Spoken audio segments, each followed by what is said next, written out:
এখন হঠাৎ করে শিক্ষার্থীরা তারা ভাবছে যে তারা আগের মতো মব করলে, ফেসবুকে আমার বিরুদ্ধে হাহা দিলে আমি বোধহয় ঘাবড়ে যাব। না তো, যারা লেখাপড়া করবে না, যারা টিকটক করবে, যারা লেখাপড়া করতে চায় না, তাদের নিয়ে তো আমি চিন্তা করছি না। আমি চিন্তা করছি যারা লেখাপড়া করবে। নাকি মন্ত্রীর পদত্যাগ দাবি করে, আরে ভাই, পদত্যাগ তো আমার করতেই হবে যদি কিনা আমি পরীক্ষা ঠিক মতো না নিতে পারি। আমারও তো দাবি পদত্যাগ আমাকে অবশ্যই করতে হবে যদি আমি পরীক্ষা ঠিক মতো না নিতে পারি। তাহলে তাদের তো চিন্তা করতে হবে, তার পরীক্ষা ঠিক মতো দেখে, আর তাদেরটা যদি আমি ঠিক মতো না করতে পারি সেটা তো আমার দুর্বলতা প্রমাণই হবে।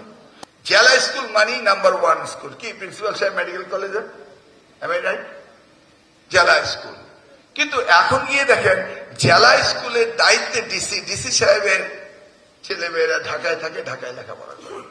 আমার মনে হয় এটাও ম্যান্ডেটরি করে দেওয়া উচিত জনপ্রশাসন থেকে, যারা জেলার দায়িত্বে থাকবেন তাদের ছেলে মেয়ে জেলা স্কুলেই পড়তে হবে, তাই না? তাহলে নিজের ছেলে মেয়ে ভালো পড়ে, এই জন্য এগুলি খুব মাইক্রোস্কোপিক ব্যাপার, কিন্তু এগুলি আমাদের দেখতে হবে। এই যে মঞ্চে বসে আছি প্রিন্সিপাল সাহেবের সাথে মেডিকেল কলেজে, একজন আমার টেক্সট পাঠাচ্ছে স্কুল বন্ধ করে দিন, 166 জন মারা গিয়েছে।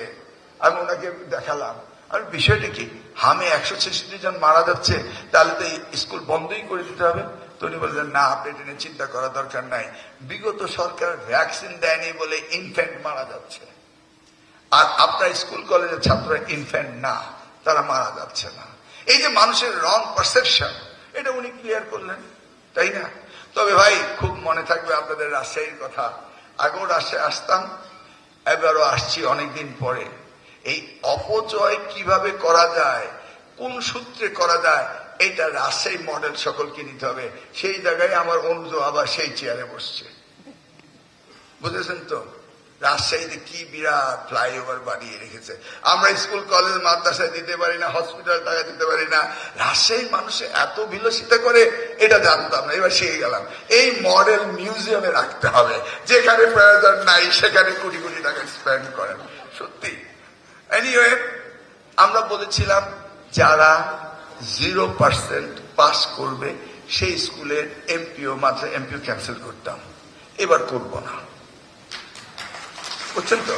কারণ হঠাৎ করে আপনাদেরকে বলছি করতেই হবে, আপনারা হঠাৎ করে আবার সুশিক্ষক হবেন, আবার আমি আগের আইন রাখবো, দুইটা তো একসাথে যায় না, যায় না, যায় না। কিন্তু আপনাদের লক্ষ্য রাখতে হবে যে এটা যেন না হয়।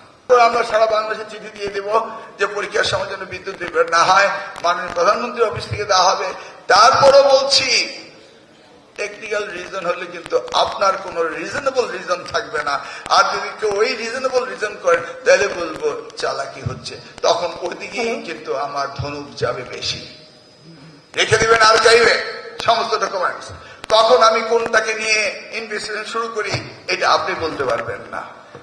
ওই দলিল যেন তামাদি না হয়, ওইভাবে দলিল সংরক্ষণ করতে হবে, এবং সেইভাবেই আমি আবার